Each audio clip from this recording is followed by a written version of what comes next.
আজকে বের হয়েছে উজবেকিস্তানের রাজধানী তাশকেন্দ শহরের বিভিন্ন জায়গা দেখার জন্যে।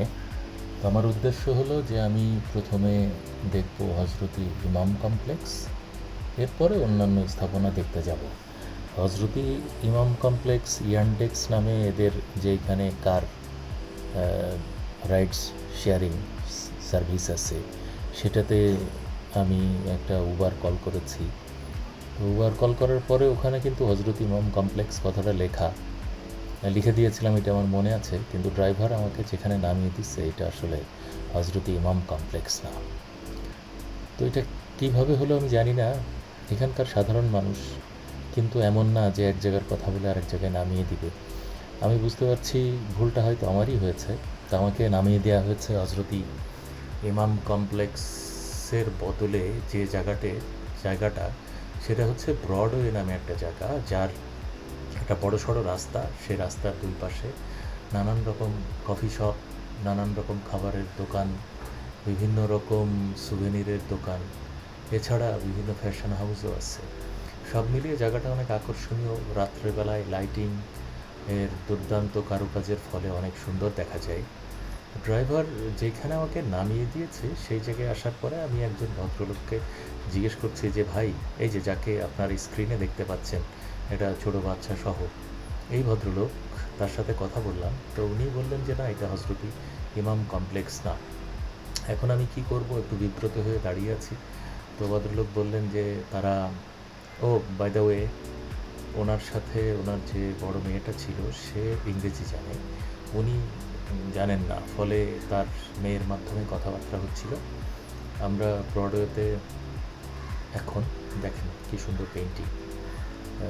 এখানকার মানুষ কিন্তু পেইন্টিংয়ে অনেক দক্ষ, এবং উজবেক কারুকলা অনেক বিখ্যাত, ব্যাপারে কোনো সন্দেহ নাই।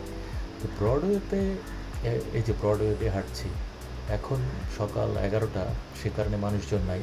সন্ধ্যার পরে এই জায়গাটা অনেক জমজমাট হয়ে আসে, দেখার জন্যে খুব সুন্দর হয়। আপনারা ইউটিউবে অন্যান্য অনেকের ভিডিও আছে, দেখে নিতে পারেন। তো আমরা হাঁটছি। উনি আমাকে যেটা বললেন যে আমরা যদি এইখানে ব্রডওয়েটা আপাতত কিছু সময়ের জন্য দেখি, তারপরে একসাথে হজরত ইমাম কমপ্লেক্সে যেতে পারবো। তো আমি তার কথায় রাজি হয়ে গেলাম, কারণ রাজি না হওয়ার কোনো কারণ নাই। ব্রডওয়ে দেখা হয়ে গেল, সেই সাথে হজরত ইমাম কমপ্লেক্সও তার সাথে গিয়ে দেখতে পাবো। তো আমরা একসাথে হাঁটছি, দেখেন দুই পাশে অনেক দোকানপাট এবং সুন্দর একটা পরিবেশ। এই অর্থে কোনো মানুষজন এখন নাই, খুব ফাঁকা একটা জায়গা। কিছুক্ষণ আগে বৃষ্টি হয়েছে, তাপমাত্রা যথেষ্ট ঠান্ডা, মানে আমার ধারণা এই মুহূর্তে 6 ডিগ্রি সেলসিয়াস। রাত্রে এটা 2 ডিগ্রি ছিল, তার আগের দিন এটা মাইনাসে ছিল। দিনের বেলায় সর্বোচ্চ আমি দেখেছি যে 10 ডিগ্রি সেলসিয়াস হয়, এবং রাত্রেবেলা এটা -10 হয়ে যায়। এই কখনো কখনো আমার এই ভ্রমণকালীন সময়ে আমি দেখেছি। বিভিন্ন রকম কাঠ দেখতে পাচ্ছেন, লাল রঙের একটা কাঠ, এখানে একটা ছোট্ট হলুদ কাঠ, সাদা কাঠ, বিশাল বড় একটা বার্গার, এছাড়া সফট ড্রিঙ্কসের জায়গা রয়েছে। দেখেন, একটা জিনিস খেয়াল করেন, রাস্তাঘাটে এই জায়গাটা কিন্তু কোনো ময়লা নাই, তার মানে কাগজের ঠোঙা।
চলা যথেষ্ট মুশকিল। মেয়েটা বোধহয় কিছু কিনে দেওয়ার কথা বলছে বাবাকে। তো বাবা বলছেন যে চলো পরের জায়গাটাতে গেলে আমরা সেইখানে গিয়ে তোমাকে ওই জিনিসটা কিনে দেবো, এমন কথাবার্তা হয়েছিল, যেটা আমার এখন সব মনে পড়ছে আর কি।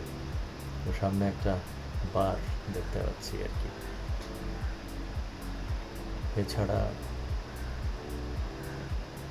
মানে এই জায়গাটা যদি আসেন, মানে রাত্রেবেলা আসতে হবে, যথেষ্ট সুন্দর একটা জায়গা, খুব ভালো লাগবে, এনজয় করবেন আমার ধারণা। তো আমরা ফিরে যাচ্ছি, একটু পরেই হচ্ছে যাব, চলে যাব পরের গন্তব্যে।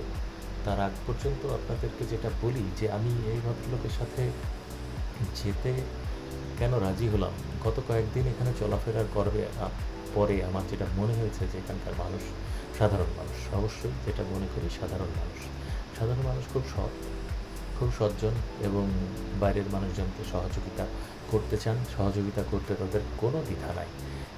একেবারে যিনি গরিব তিনিও সহযোগিতা করতে চান। সব মিলিয়ে আমার কাছে এখানকার মানুষকে যথেষ্ট ভালো লেগেছে। এখানে কি লেখা আছে, তাসখান্তের সব শহরে যেমন থাকে, তাসখান্ত তারপরে লাভ একটা চিহ্ন থাকে, মানুষজন এখানে দাঁড়িয়ে ছবি তোলে, এরকমই থাকে। কিন্তু আমাদের ঢাকাতে অবশ্যই এটা নাই, একেবারেই নাই। এখানে পেপসি, কোকাকোলা এগুলা যথেষ্ট বিখ্যাত, বাট অন্যান্য আর কোন পানীয় এই দেশীয় আছে এক্স্যাক্টলি আমার জানা নাই। বড় সুপার শপে যাওয়ার পরিকল্পনা আছে, দেখি গেলে কি দেখতে পাই। আর যেটা আমি দেখেছি যে খাবার সস্তা, ট্রান্সপোর্টেশন যথেষ্ট সস্তা, স্পেশালি এখানকার মেট্রো অসাধারণ। মেট্রোতে যেখানে যাই সোম আর কি এখানকার টাকার নাম। উনি দেখাচ্ছেন ওনার ব্যবসা কিসের, এগ্রিকালচার, এক ধরনের ফল ফ্রুট টাইপের কিছু একটা, বিন জাতীয় কিছু, যেটা আমি ঠিক বুঝলাম না, বাট উনি যে এক্সপোর্ট করেন এইটা আমাকে বলছিলেন। এবং এখন উনি বলছেন চলেন যে আমরা হজরত ইমাম কমপ্লেক্সের দিকে চলে যাই, আর এখানে থাকার দরকার নাই, কারণ জায়গাটা এখন এই মুহূর্তে অতটা জমজমাট না। আর সামনে যেটা দেখছেন এগুলো হচ্ছে উজবেকিস্তানের বিখ্যাত প্লেট ডেকোরেশন সামগ্রী।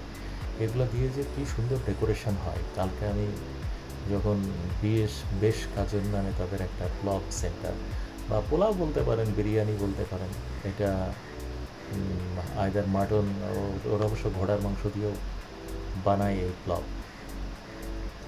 তো যখন ব্লগ খেতে গিয়েছিলাম তখন ওই প্লেটগুলো দিয়ে ডেকোরেশন দেখেছি, বিশাল রেস্টুরেন্ট। এটা হচ্ছে একটা ঐতিহ্যবাহী, এই যে ঘরের স্টাইলটা দেখছেন, এটা উজবেকিস্তানের মানুষ সম্ভবত আগে এই জাতীয় ঘরে অতীতে তাদের যখন নোম্যাড লাইফ ছিল সেই সময় সম্ভবত থাকতেন। এখন এই সুভেনির শপটা ঐতিহ্যবাহী সেই ঘরের মধ্যে করা হয়েছে। তা আমাকে এরা কেনার জন্য বলছিল। আমি তো কালকে চলে যাব বোখারা এবং সমরখন্দ দেখার জন্য, সে কারণে এখন কিনছি না, কারণ লাগেজ ভারী করার কোনো মানে হয় না।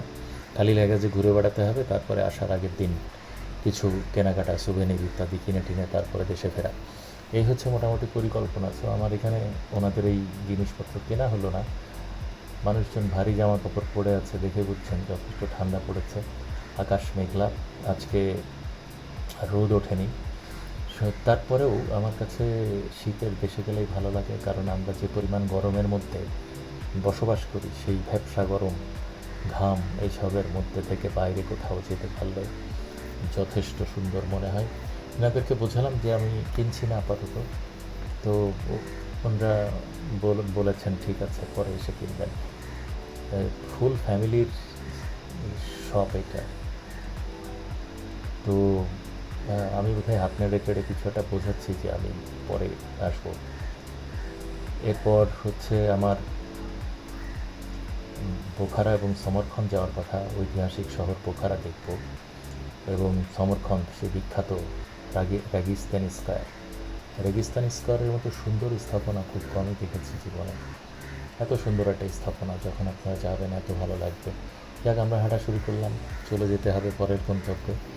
তো পেপসি, কোকাকোলা ইত্যাদি রাস্তার ডান পাশে, এবং রাস্তার পাশে যে টেবিল চেয়ারে বসার জন্য যে পর্যাপ্ত জায়গা থাকে, এটা পৃথিবীর অন্য দেশে প্রচুর পরিমাণে থাকে। শুধু আমাদের দেশেই রাস্তা অনেক ছোট, গেঞ্জি, অসংখ্য মানুষ, রিক্সা, মানে হাঁটার জায়গা নাই, চলার জায়গা নাই, ময়লা নোংরা। তার বাইরে দেখেন কি পরিচ্ছন্ন একটা শহর। কোথাও একটা পলিথিন প্যাকেট দেখেছেন? না, নাই। এত ভালো লাগে অন্যান্য দেশে গেলে। সেই দেশ যদি গরিবও হয়, সেই দেশও পরিষ্কার পরিচ্ছন্ন। শুধু আমি দেখি আমাদের দেশই যত রকম রাস্তাঘাটে যত খারাপ কিছু ফেলা যায়, সেটাই। এইটা হলো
কারণ বিশাল কোনো ভিড় নাই, সুন্দর একটা পার্কের মতো করে বাগান, তার ভেতর দিয়ে পরিচ্ছন্ন একটা রাস্তা,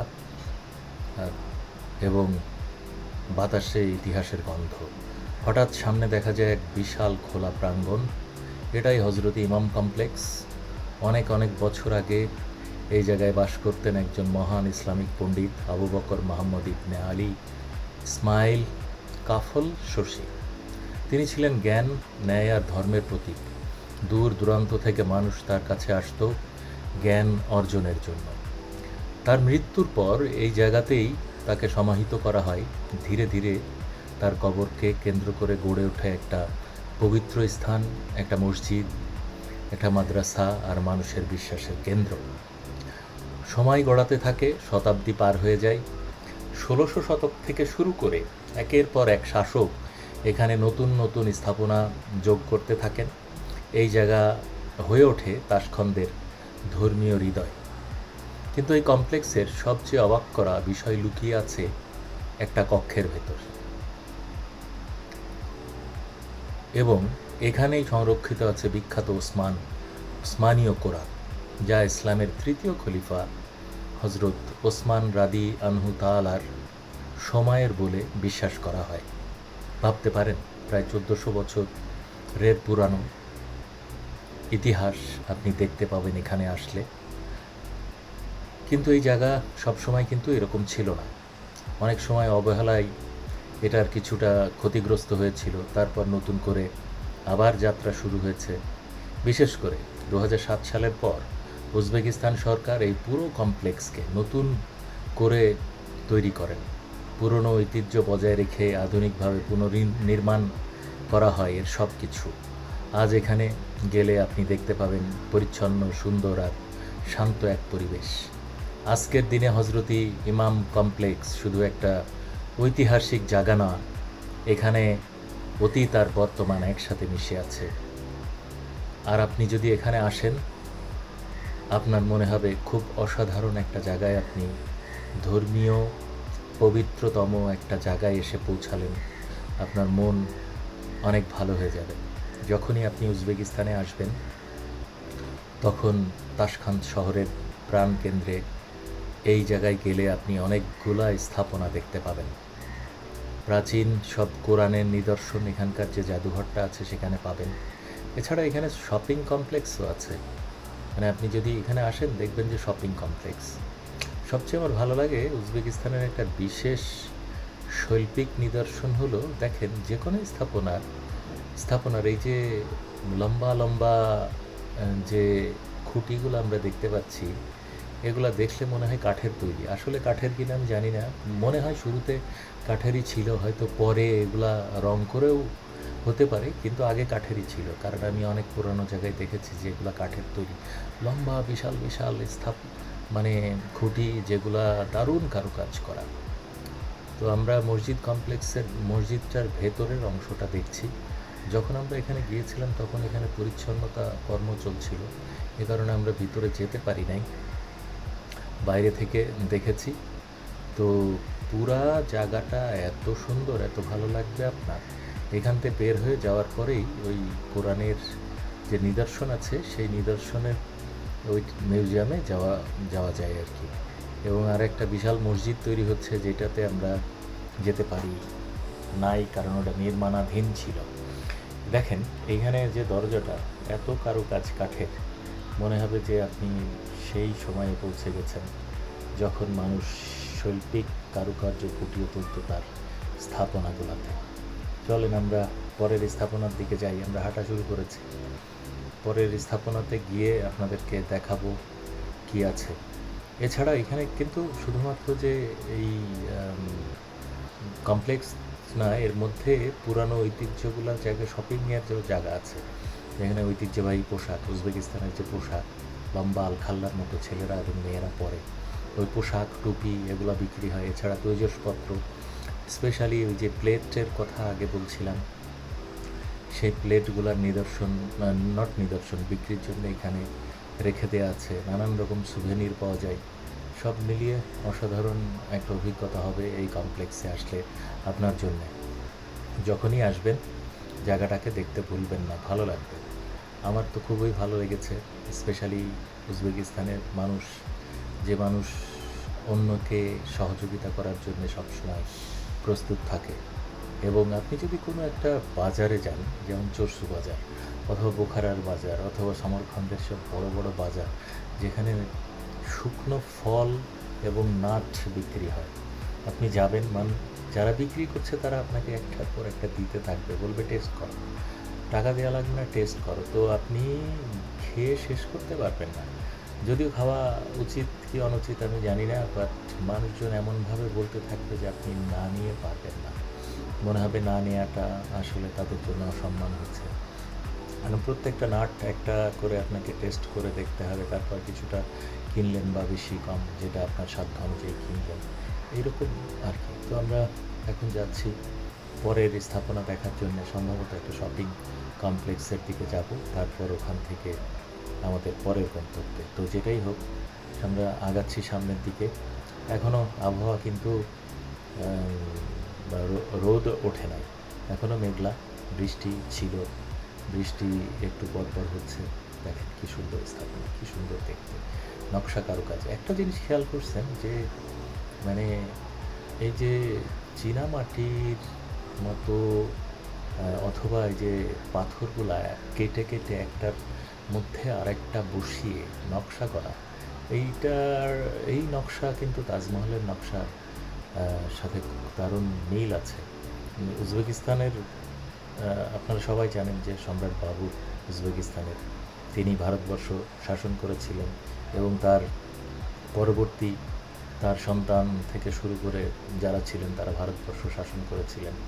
তো এই সম্রাট বাবর, হুমায়ুন, আকবর, শাহজাহান তো তাজমহল তৈরি করেছিলেন, সম্রাট শাহজাহান। তো এদের ঐতিহ্যের সাথে মিল আছে, কারণ হচ্ছে যে উজবেকিস্তানের যে ঐতিহ্য এবং শিল্পকলা, সেই শিল্পকলার মিশ্রণ আছে ভারতবর্ষের নানান জায়গাতে। আমরা আরেকটা কমপ্লেক্সের ভেতরে গেছি, এইখানে মেইনলি শপিংয়ের জায়গাগুলা, শপিং কমপ্লেক্স দেখছি। কিছুক্ষণ দেখতে থাকবো, আপনারা আমাদের সাথে থাকেন সে পর্যন্ত। পরবর্তীতে গন্তব্যে যাওয়ার জন্যে আমরা রেডি হচ্ছি। দেখেন সুভেনির যেমন থাকে আর কি, যে নাম লেখা থাকে না শহরের, সেগুলাই বাচ্চা মেয়েটা দেখছে, এই শিশু দেখছে, এবং এর পরে আমরা অন্য কোথাও যাব।